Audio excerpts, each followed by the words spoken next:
My guest today is Professor Chris Barrett, who is Professor of Applied Economics and Management and an International Professor of Agriculture at Cornell University. He is co-editor-in-chief of the journal Food Policy and edits the Palgrave Macmillan book series, Agricultural Economics and Food Policy. Welcome, Chris. Thanks so much for having me, Gill. Yeah, thanks for doing this. So I find all your papers very interesting. So I want to start with the one that you had sent me. So benevolent patent extensions could raise billions for R&D in poorer countries. So you say here in abstract, each year, businesses and governments worldwide invest more than $2 trillion in research and development projects. Yet investments and innovations that are intended to help the world's poor people are meager. In 2020, you say here R&D expenditure in high-income countries accounted for $1.6 trillion, about 3/4 of the total pie. Yet those countries have a combined population of just 1.2 billion, which is 15% of the worldwide total. Also, you say excluding China, and in 2020, just 224 million was spent on R&D in low and middle income countries that are home to 5.3 billion people worldwide. So I'm quite familiar with this, Chris. I led R&D financial planning in a large pharmaceutical company in the 90s. And obviously, in a private profit maximization, you're always worried about net present value. You're always worried about the economics of R&D. And so, yeah, so there's some lip service being played to tropical diseases and third world country diseases, but it remains to be lip service because at the end of the day there is a lot of economics in it, right? So you have just sort of lay out the problem first, and then you have sort of a suggested solution to this, right? Yeah, exactly. So the central problem can be looked at either of two ways. From a humanitarian perspective, the problem is pretty simple. We have a large population around the world that is poorer than most of your listeners can imagine, and they are faced with problems that we didn't realize continue to plague populations in the 21st century. Places I go are subject to bubonic plague and leprosy, much less diseases many of our listeners haven't ever heard of. I mean, they've heard of leprosy and bubonic plague because they've read the Bible or they've listened to history about Europe in the 13th, 14th century, and they thought that these were legacies of that sort of long bygone period. And they've never even heard of things like filariasis or schistosomiasis or Chagas disease. And yet these diseases continue to affect hundreds of millions of people around the world. And the distinctive feature about those populations is they're very poor. And why do the very poor continue to face these problems? Well, the simple answer is it's not worth any company's while to find solutions to their problems. Things like Chagas disease or leprosy are problems faced pretty much exclusively by the poor today. They're not problems faced by you and me. So unlike COVID-19 or colon cancer that strikes the rich and the poor alike, and because the rich are a reasonable market, there is a commercial incentive to come up with a solution to the problems of the rich. We can afford to pay for discoveries that improve our living standards. The poor can't. So problems that are afflicting both the rich and the poor attract attention from commercially minded innovators like the pharmaceutical company for which you used to work. I bet they invested in cancer drugs. They would have invested in a vaccine for something that affects the high-income world and the low-income world alike. And the poor can benefit residually from the attention paid to serving the needs of the rich. But when a problem is distinctively that of the poor, that the rich really don't suffer from this problem, there's no incentive to spend any resources on it. So from a humanitarian perspective, that's the core problem, that the poor face a bunch of significant problems that are distinctively theirs, and we ignore those problems. From an economic perspective, I am, after all, an economist. Part of the problem here is we see radical differences in the rate of return to a dollar invested. And that violates basic principles of efficient markets, right? We economists like to believe that a dollar spent on one thing should equal the marginal expected return of a dollar spent on another thing. That's the whole point of financial markets, is to move money around to its highest return use so as to equilibrate returns across alternative investments. And if financial markets are really working efficiently, that should happen. And yet we see that a dollar invested in neglected tropical disease treatments like Chagas disease or schistosomiasis, the average return for that dollar invested is like $27 in societal terms. And I emphasize societal terms, not financial terms, but the benefit from the value to society of that gain. And the reason is most gains from innovation don't accrue to the innovator. Yeah. So, sorry, Chris. So I get it intuitively. So, but how do you get to that $27 return number? So that's based off of estimating the returns from disability adjusted life years and the value of a human life. So yeah, we can estimate how much you're improving quality of life and prolonging high quality life. And then we have means of establishing what's the value of a life. That's what insurance companies always use for insurance purposes, for actuarial purposes. And so those estimates, which aren't mine, which come from the published peer-reviewed literature, those are based off of the societal returns to particular investments. And that's the point, is there's this gap between the societal returns to investments in neglected tropical diseases or crops for low-income areas where the return is like $10 for every dollar invested in net present value terms. Those are crazy high returns. You and I wish we got those on our retirement savings, right? Yeah. And we don't. So that it's clear that there is an inefficiency in the markets, that finance is not flowing to its highest societal return uses. We call that a market failure in economics. So identifying that market failure and solving it is kind of one of the things we economists try to do routinely. So I want to go into your suggested solution here. So, but I was wondering, Chris. So, if I am, India or Kenya or something like that, where many of these problems exist, the government should have an incentive, right, to solve these problems. These are very large countries, and increasingly India, for instance, is a big economy. And so, is there, is there something like NIH or something that could go into these countries and start to invest in R&D that, typical private companies are not interested in? That's a great point, Gill, and you're absolutely right. The governments of low and lower middle income countries have a lot of incentive to invest in R&D for these purposes. And some of them do. India has a very advanced agricultural and biomedical research complex funded by the government. But governments have a lot of things that they need to invest in, and they're short on capital. I mean, most of the developing world right now is struggling to service government's existing debts. So increasing their investment, even in high return things, is hard to do because they simply can't raise a whole lot more capital.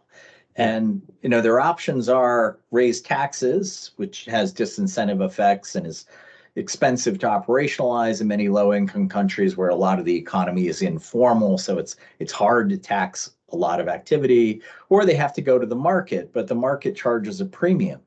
And the other problem that arises is there's a public good aspect to this. By that, I mean, if India invests in, for example, an effective treatment for schistosomiasis, or an effective vaccine for schistosomiasis, more precisely, so that you could give 1-year-olds a shot, and that would keep them from getting infected with this terrible worm. Then that would be a spillover. It would have a spillover benefit to all the other tropical countries where people similarly are affected by schistosomiasis. So India has an incentive to underinvest because every country has an incentive to try to free ride on the other countries. Yeah. And this is a general problem we face, and one of the reasons why public R&D around things like health, agriculture, defense technologies, all of these are domains where there's a big public goods dimension to the R&D. And so the government can step in to do some of it, but we don't expect it to generate all of the R&D that we need. Yeah, so you talk about this disease, you mentioned it, schistosomiasis. The numbers are mind-boggling. 200 million people infected every year. 200,000 people die of this disease. I never heard about this before I read your paper. Because you have clean water. And so I know about malaria. So my aunt was a nun in Kenya and for many years, and she came home with malaria, and she's living with it now. But malaria got some attention for a variety of reasons. But your point here is that there are so many other diseases that haven't gotten any attention. Malaria got some attention from Gates Foundation, I know, and so on. So there are diseases out there that inflicts pain and death on a very large population that most of us are not even aware of, which is crazy. Yeah. Yeah, the privilege of our ignorance is kind of astounding. And to be fair, malaria is the most prevalent vector-borne disease in the world, and it kills an unnecessarily large number of people, especially children. Malaria absolutely needs the attention and funding it's received. But I think your point is that it's not the only one on that list. Yeah. And schistosomiasis actually comes in second. It's the next on the list of the most prevalent vector-borne diseases faced by humankind globally, and yet the list sort of ends at one, right? Yeah, so tropical diseases and tropical agriculture. So this has been sort of your research focus, and you have a sort of a unique suggestion here to get the private companies to get into the fray, so to speak. So you want to talk a bit about that? Yeah, so I mean, the basic idea of a benevolent patent extension, a BPE, is to create a market incentive so that pharmaceutical companies like the one that you worked for at one point, Gill, but lots of other companies that sit on significant sums of cash have an incentive to invest in solving problems that distinctively affect the world's poor. Right now, there's no incentive for Alphabet or Pfizer or any other big company sitting on literally hundreds of billions in cash. There's no incentive for them to invest in a vaccine for schistosomiasis or a better variety of teff to handle increasingly frequent and severe drought in Ethiopia. If you propose that to a corporate CEO, we should put our R&D money into this, they'd throw you out of their office because this is an absurd idea, right? And yet those are areas where the returns to society for investments is really high. So the question is, how do we create the bridge between these very high rates of societal return that I talked about before in tropical agriculture and neglected tropical diseases, and the very low rates of return being earned right now by cash sitting on the sidelines on corporate balance sheets? And the way we do that is by making it profitable to invest in the R&D that solves the problems of the poor.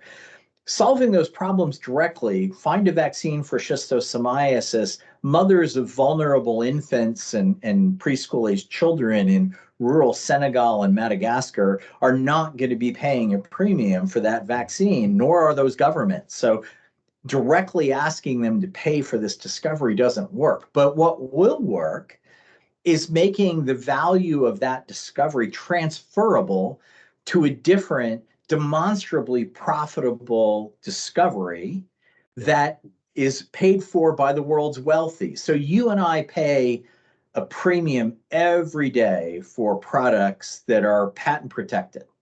Yeah. They're not life essential. They're like the better camera on our phone. They're like a slightly fancier video game that you like to play on your home entertainment system. A cosmetic to get, you've got magnificent skin, by the way, Gill. Many people pay a lot for cosmetic products to get nice looking skin. It doesn't improve our life prospects in the sense of it's not going to improve our health, our longevity, but it gives us satisfaction. And those of us who've got the money to pay for these sorts of luxuries do so. Companies seeking our willingness to pay a premium for non-essential goods develop those and patent them, and they reap very high rates of return. The trick is to let companies extend those patents, those very profitable patents on non-essential luxuries enjoyed by the world's high and upper middle income populations, let them extend those patents in exchange for financing discoveries that solve the problems of the poor. So the trick here is a benevolent patent is a discovery that solves a problem poor people face. It's demonstrated in its efficacy the same way we demand new drugs are proved efficacious to be able to attract a patent and be marketed. But rather than insisting that the patent holder make its money off of that benevolent patent, we say make that benevolent patent freely available in the world so anyone can replicate it. They don't have to pay for the R&D. They just pay for the relatively low cost of production and distribution. In exchange, that inventor gets to extend the patent they already have on some other good that isn't necessary to keep people's lives going. So they can't extend a cancer treatment drug. They can't extend a novel way of approaching diabetes, but they can extend the patent on the camera in our phone or the cool little cosmetic treatment that lets people get really clear and beautiful skin. Yeah. That's the basic idea, is tap the world's wealthy's willingness to pay a premium for luxury goods to create a financial incentive for companies to invest in solving the life-saving essentials faced by the world's poor. Yeah, so I quite like this, Chris. So just for sort of the general public, so when you discover a drug, you get a patent, and I don't know what the right numbers are, maybe 18 years or 20 years. And in the pharmaceutical industry, we call the patent cliff. When it comes to a patent, the drug was selling for $100. Now it's going to sell for $1 because that's all it takes to make it. And so it becomes a commodity right after the patent expiry. And so it's a lot of value for pharmaceutical companies to extend that patent so that they can continue to claim a premium price to that. So in some sense, the transfers, I was just thinking, Chris, so environment, for instance, is sort of a similar thing, right? So we have this global warming thing going on, and regulatory, what we have, I don't know if all states have done it, I know California has done it, basically saying, some percentage of your products have to be electric vehicles or something like that, right? So it's a regulatory sort of a constraint on companies. And I wondered, something like that could be done on pharmaceuticals, for instance. I'm not suggesting any policy, but I'm just saying, some percentage of your profits of your portfolio have to come from, it may not be profits, some percentage of whatever revenue or I haven't thought through this, have to come from tropical diseases or, developing country diseases. As sort of a regulatory intervention. Do you think that is possible? It's possible. It would be decidedly second best for multiple reasons.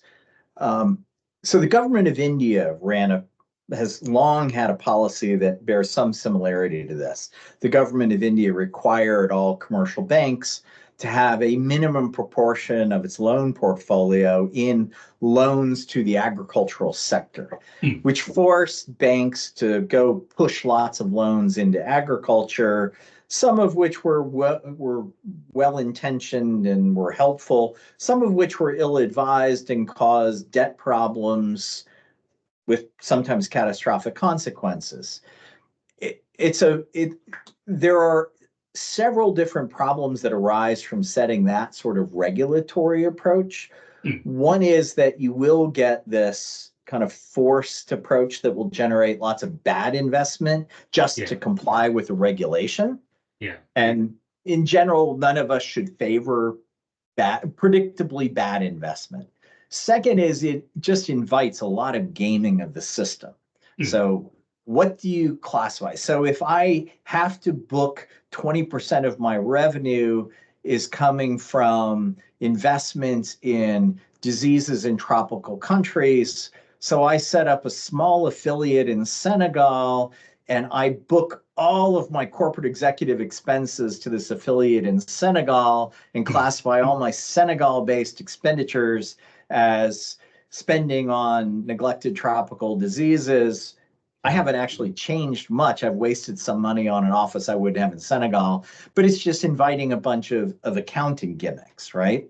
So this is the sort of thing we would fully expect to see respond to that sort of regulatory approach. One of the appeals of the benevolent patent extension idea is everything is fully voluntary. No inventor has to file for a benevolent patent extension. If I come up with a super profitable investment that solves a problem with the poor, I can keep the patent and try to make money off of this off-grid solar system for populations in rural Kenya. If I don't want to have to surrender my rights to this to make it publicly available, I don't ask to get an extension of an alternative patent.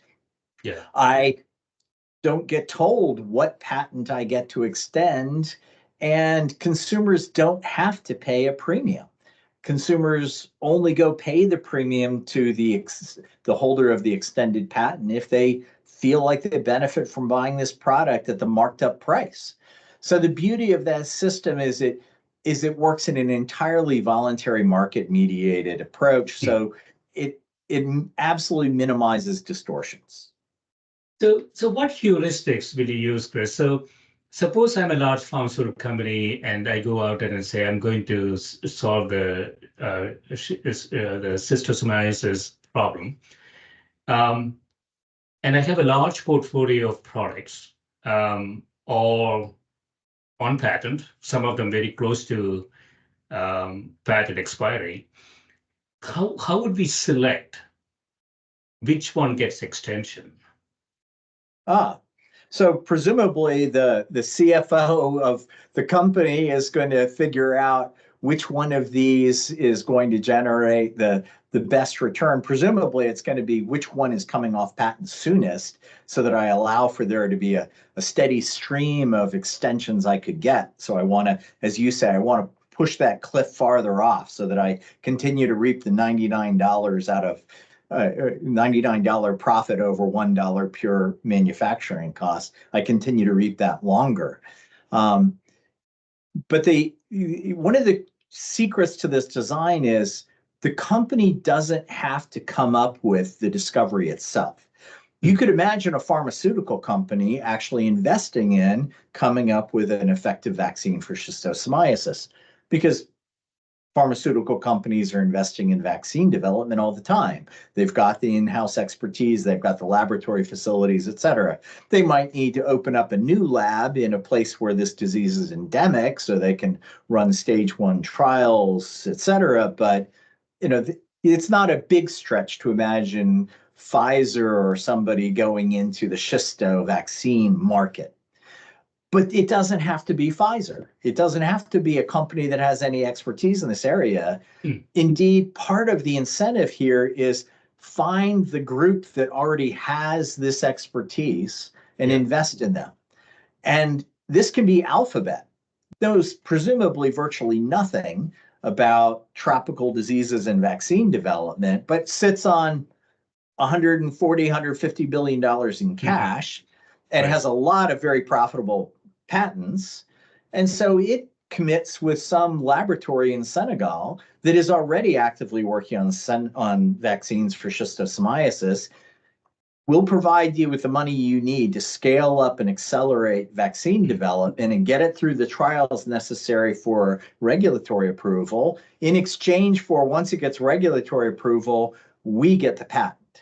And we will then declare this a benevolent patent, and we're going to extend this patent we have on a really clever piece of software, B2B software that businesses pay a premium for. That's the real potential of this. It's not even within industry extension of or reorientation of R&D efforts of existing firms. It's getting firms that sit on cash to think about a new set of prospective investments, and that is investments in situ research in the low-income world to solve these problems. Yeah, so we have a lot of sort of high societal return investments that private companies are not willing to take up for obvious reasons. And I wondered, are we reaching, some sort of a policy threshold here, which, basically says, yeah, I understand shareholder value maximization problem that private companies go through, but if you continue to do that, at some point the world is, going to go to pieces. I mean, these numbers are really mind-wrenching. I mean, 200 million new infections every year and 200,000 deaths every year by a worm that I'm pretty sure if pharmaceutical companies put their mind to it, they can solve it. But there is no mechanism for that to happen, right? So I'm wondering, there's sort of a larger question here, which is, if you sort of tactically maximize profits all day, at some point the world is going to end. you know, so there's a larger societal question, and I'm just throwing it out there for you to react to it. Yeah, so I agree that we have distorted incentives right now, and the distorted incentives are these market failures I referred to earlier before, that we have an incentive to invest in yet a fancier camera for my phone. I probably am only using the full capacities of the camera from the phone I had 15 years ago because I have no particular skills as a photographer. So I'm operating so far within the technology frontier that paying a premium for a still better one is pretty silly, but you and I do it all the time. And that's the market incentive. And that would seem to suggest we're heading off in the wrong direction, right? We're putting all our money into the wrong things. Yeah. That's why I say that the trick here is to get the incentives oriented right. And this is where policy makes a big difference. The fact that the rich will spend ridiculous amounts on luxury items that the world just doesn't need is a feature, not a bug.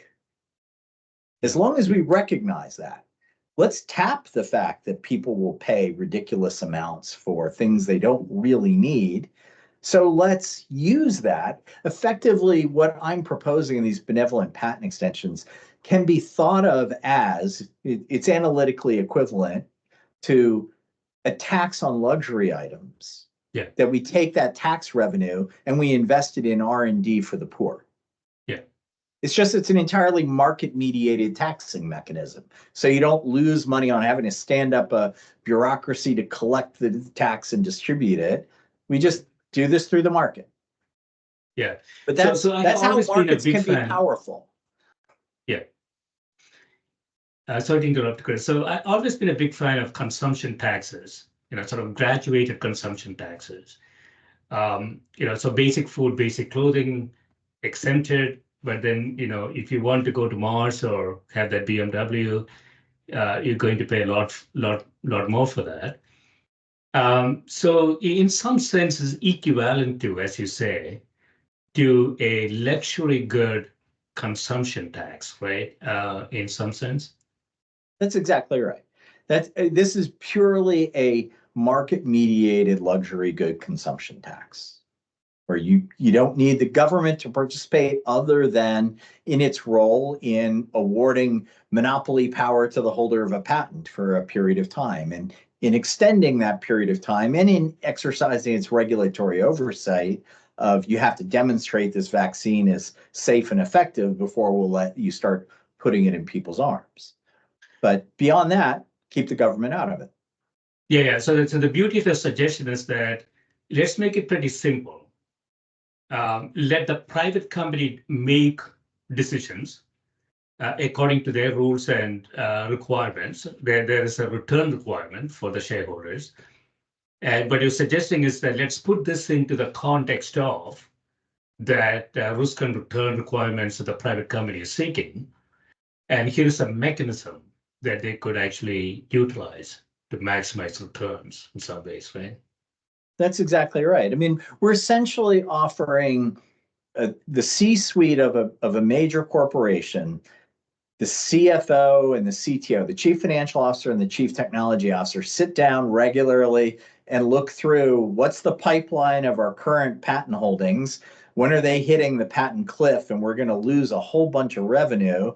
And what's the pipeline of projects under development that we think have some prospects? So what's the readiness level of our current R&D projects and what are their market prospects? What this does is simply offers them a new set of options to throw onto the table of, well, maybe we don't have to develop it in our labs. Maybe we can go out and put some money into these other labs that are operating independently in a different place. And by doing that, push out further into the future that patent cliff on a highly profitable product we've got. And that's an alternative to sinking more money into our own labs, our own R&D. And if you believe that there are diminishing returns to investment in areas that are already pretty well plumbed, then you would think that that's going to offer some pretty attractive investments to companies looking for a better way to prolong their profits. Yes, so I'm thinking, Chris, I hadn't thought through this. So it is analogous to carbon credits, for instance. So suppose we have R&D credits of some sort for developing world, tropical world diseases. And they can bank those credits in some way mechanistically. It's sort of similar in that context, right? Is it? Yeah, it's very similar in the sense that a tradable benevolent patent, so I can trade this patent just like you can any patent. You can always sell your intellectual property to somebody else. If that will give you an extension, then this is giving people credit for the investments they're making in those who generate the benevolent patents. Yeah. Whether you're doing that up front, you're trying to prime the pump, or you're doing that ex post. So you could imagine, for example, a group like the Bill and Melinda Gates Foundation, which already invests massively in philanthropic funding, in neglected tropical diseases, in tropical agriculture. You could imagine it telling its grant recipients that if you come up with a discovery, you need to register this as a benevolent patent. And then we will expect you to sell that to companies who are willing to give you cash. And that's going to be the follow-on funding. So we will get your work started with this grant from a philanthropist, but then you're going to have to keep this going by turning the cash into a demonstrably effective investment that is worth something to companies that will now come in and give you the next round of cash for commercial reasons, not for philanthropic reasons, so that this becomes self-perpetuating. Yeah, I quite like this, Chris. So I want to touch on a few more papers before we run out of time. So sure. One of them is the effect of a political crisis on performance of community forests and protected areas in Madagascar. So you say here is understanding the effectiveness of conservation interventions during times of political instability is important given how much of the world's biodiversity is concentrated in politically fragile nations. Here we investigate the effect of a political crisis on the relative performance of community managed forests versus protected areas in terms of reducing deforestation in Madagascar, a biodiversity hotspot. Yeah, so I never thought about this, Chris. So it's sort of a little bit of a closed loop here, right? So there is a political crisis, there is deforestation, and then there is deforestation, and then there is a political crisis in some way. So this goes back and forth. Is that the way to understand it? So the question we're really asking is slightly different, and that is, you have forests that you want to protect because they are important for sequestering carbon, they're important for regulating the hydrological cycle, they're important habitat for flora and fauna that you want to conserve. There are lots of reasons to try to protect forests. But governments or conservation agencies have multiple different tools at their disposal to do this. So one is you declare a place a park. The state owns it, or sometimes it's doing this in collaboration with a private conservation organization, and everybody's told to keep out. You can come hike here, you can take pictures, but you can't hunt, you can't farm, you can't mine. This is a single use. The purpose of this land is conservation.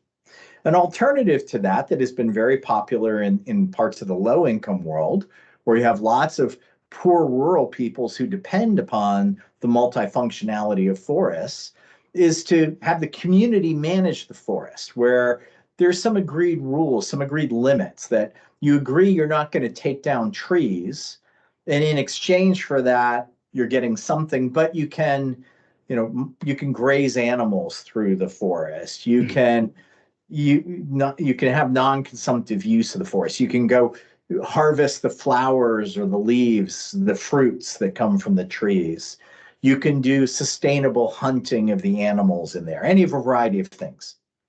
So Madagascar, the country that we study in this work is led by a brilliant recent PhD graduate from Cornell, Rachel Newgarden, who's now with the Wildlife Conservation Society, the place that runs the New York Zoo and runs lots of conservation programs around the world. So she had experience in Madagascar working with these different types of conservation. There are parks, and then there are community managed forests. The question we tackle in this paper is, when a crisis hits, Madagascar had a massive political crisis for several years. Which of these does a better job of helping protect the forest in a time of instability? Rural populations will commonly turn to nature as an insurance policy. If everything goes to pot and I'm having a hard time getting a job and aid agencies are no longer spending money here, people go and they start clearing forests, they start taking out animals to sell them. And which form of forest protection does a better job in the crisis and as you come out of the crisis? So we meaning Rachel, with a few of us as co-authors supporting her a little bit, very carefully matched pixels in Madagascar between pixels that are in parkland and pixels that are in community forest land, these two different modes of forest conservation, match them based on a lot of characteristics, because otherwise you compare apples and oranges. Community forests are typically closer to where people live for obvious reasons. So you might expect people are going to take down forest in community protected forests at a higher rate. And indeed, deforestation rates are systematically higher at baseline in community forests than in more remote park areas. But having done a careful matching exercise, so you really compare otherwise identical places, we then track what happens to deforestation on average in those places after a political crisis began in Madagascar in 2008. And once that crisis ended with new elections in 2014. And what we found is that deforestation nationwide increased during the crisis for the very reason I just mapped out. People suddenly turned to nature as a way to recover money when it's harder to get money through other things because the whole economy is belly up. But then as the political crisis ended, donors came back in, trade relations and commercial trade with the rest of the world began anew. What we find, and this was surprising, we didn't anticipate this and nobody had documented this, is that deforestation in the community protected areas took off at a much higher rate than it did in the park, in the nationally protected parks. And it seems that something about the opening of the economy left the community managed forests much more vulnerable to overexploitation than the state protected areas. So this is important for people like Rachel, who are responsible for conservation planning, in that many poor areas of the world go through political crises like these. And we're trying to protect forest and habitats in these places. So where do you invest your efforts as a place falls into crisis or seems to be about to emerge from crisis? It would seem from this first study, which needs replication in other places to see if this experience in Madagascar is generalizable, but it would seem that one implication is you really need to exert more effort at protecting conservation and community managed areas as they're re-entering normalcy, because they're going to be especially vulnerable to overexploitation in that transitional period. So there's sort of an optimization problem. When there's a regime change, there's some heuristics that you could follow to optimize it. And this goes back to the tropical disease paper that we were talking about. There's a societal good here from a deforestation perspective. And so the question would be, when there is a regime change, how would you sort of minimize the loss of forests in this case, right, in some ways? Yeah, that's a very fair way to characterize it. There's some big disruption that's exogenous to everybody's efforts to protect forests. Does that differentially affect the likely effectiveness of each of these modes? And therefore, should you rebalance your conservation investments portfolio to attend to this public good of, we want to keep standing forests there, we want to preserve lemurs, and we want to sequester carbon? Do I need to reallocate my investments now that I know there's political instability in this place? The prior example was, we're trying to invest in curing tropical diseases. Do we need to rebalance our R&D portfolios? The answer is yes. So part of it's a matter of understanding what are the moments you need to rebalance that investment portfolio. The other is knowing how to induce that rebalancing to happen effectively. Yeah. I want to touch on a couple more papers, Chris, before you go. So another one is a scalable crop yield estimation framework based on remote sensing of solar-induced chlorophyll fluorescence, SIF. So you say here, projected increases in food demand driven by population growth, coupled with heightened agricultural vulnerability to climate change, jointly pose severe threats to global food security in the coming decades, especially for developing nations. By providing real-time and low-cost observations, satellite remote sensing has been widely employed to estimate crop yield across various scales.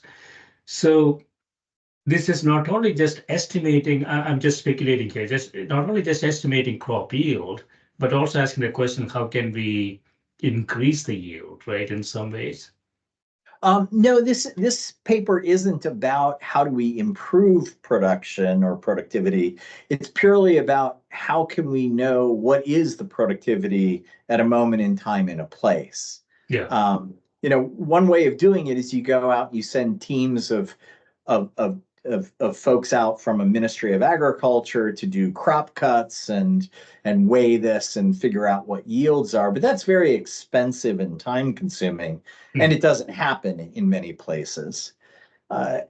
This is looking at how can we tap the sensors on satellite platforms to generate more accurate predictions, and in particular, predictions that can be generated quicker at low cost with high reliability without needing massive amounts of prior training data. Yeah.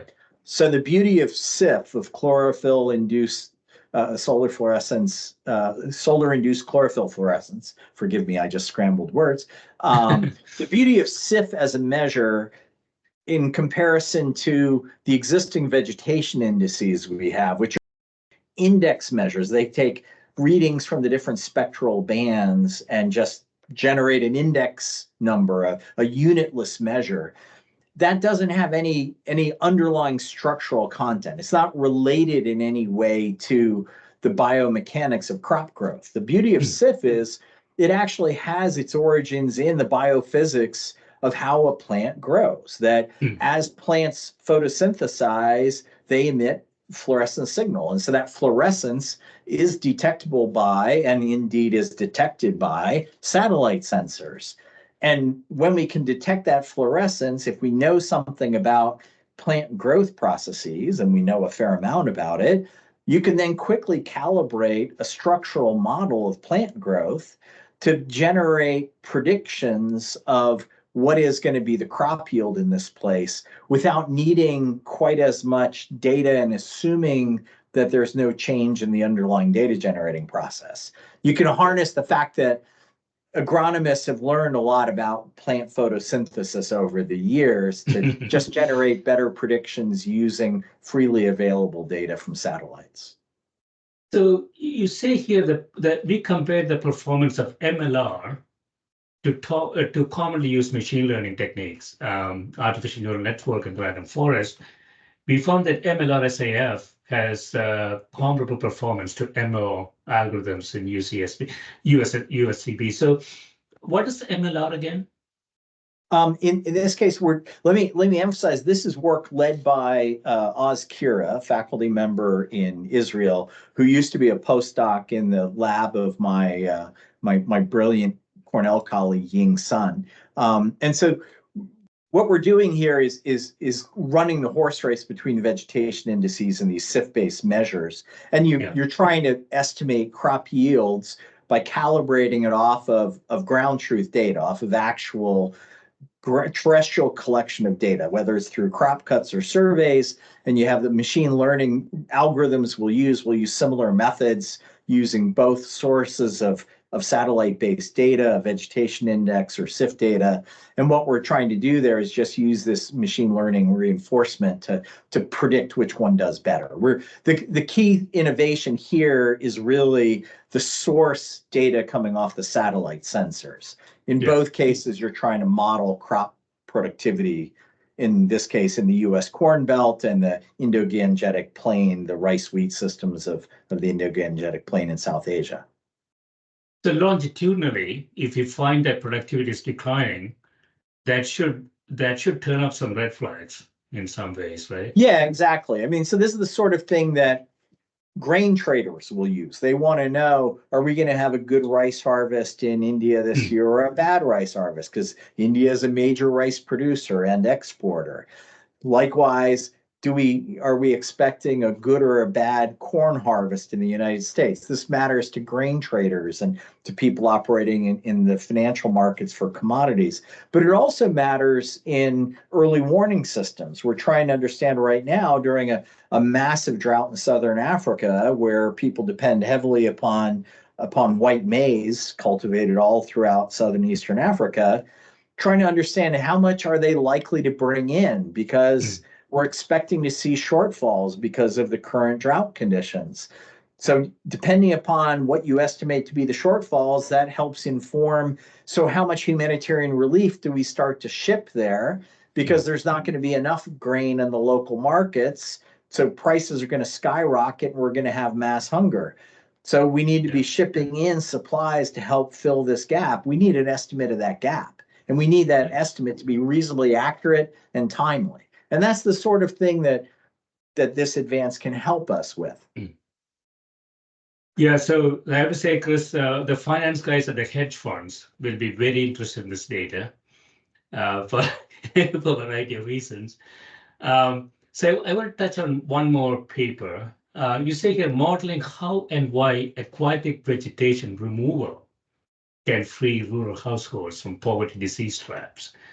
So I didn't quite internalize it. So if you say here, infectious disease can reduce labor productivity and incomes, trapping subpopulations in a vicious cycle of ill health and poverty. Efforts to boost African farmers' agricultural production through fertilizer use can inadvertently promote the growth of aquatic vegetation that host disease vectors. Yeah, I'm a bit familiar with this, Chris. So I grew up in South India, and I have seen stuff like this when I was growing up.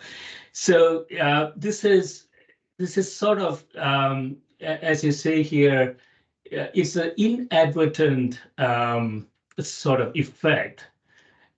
You meant well, but then at the end of the day, it had some negative effects on the population, right? Yeah, so it's quite common that there are negative spillover effects of actions people take.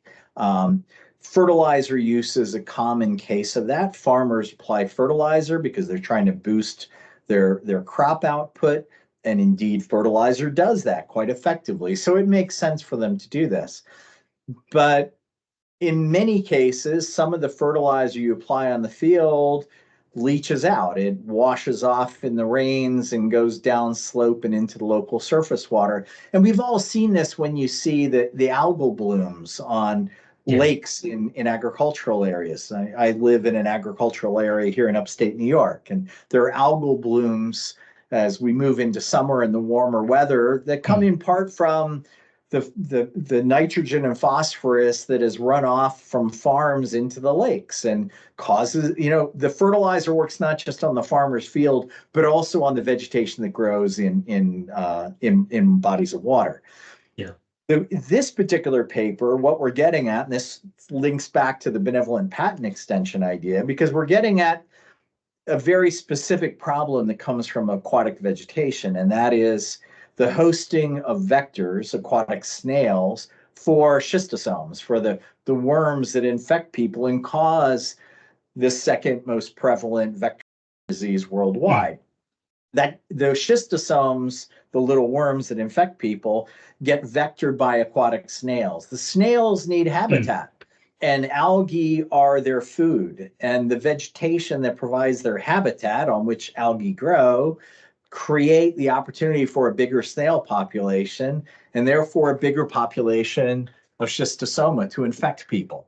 So what we established in a paper published in Nature last year, led by my collaborator Jason Rohr, who's chair of biology at Notre Dame, a group of us working in northern Senegal established that indeed there's a strong positive association between fertilizer use in an area and crop yield in that area and fertilizer runoff into an aquatic vegetation growth, in particular one species, Ceratophyllum demersum, in nearby surface water, in lake and river and irrigation canals.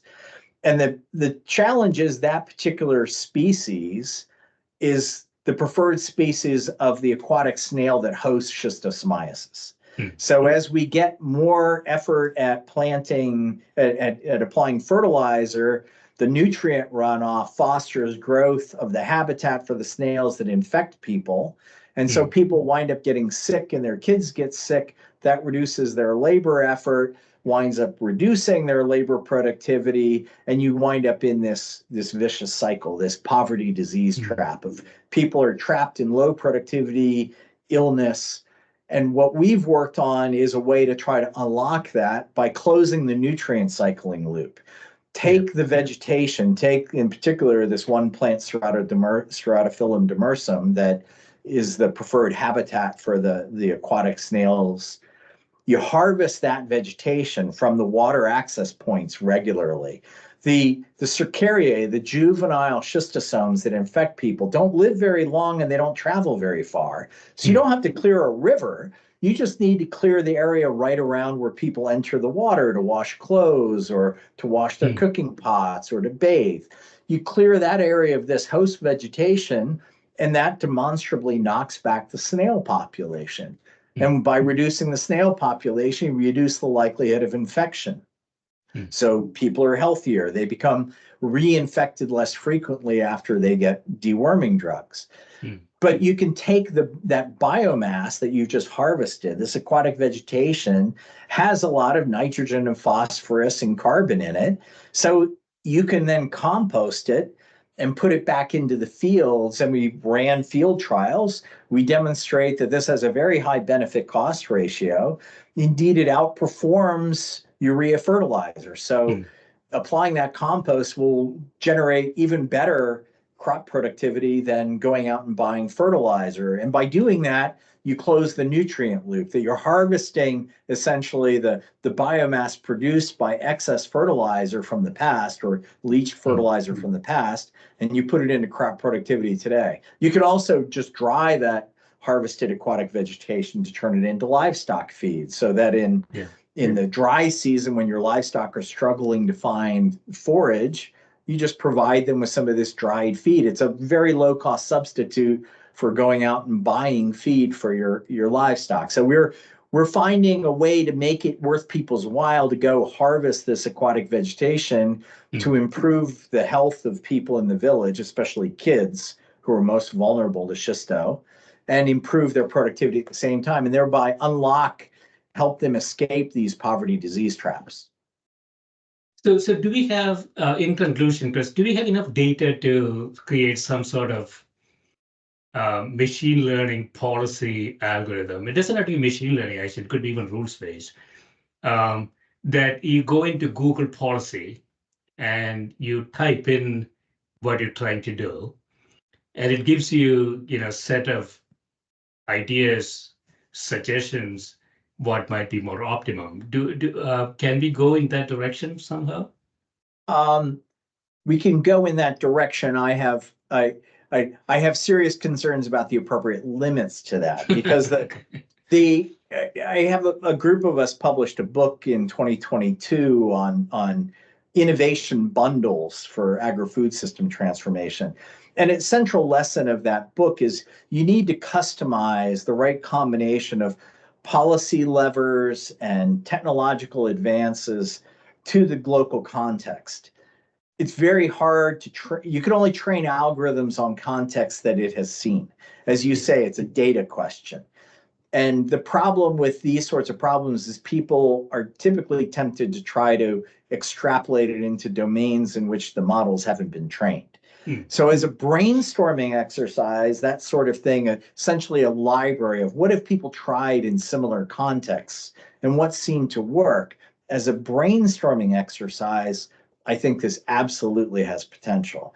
As a prescriptive tool, I think it could be very dangerous. Yeah. Right.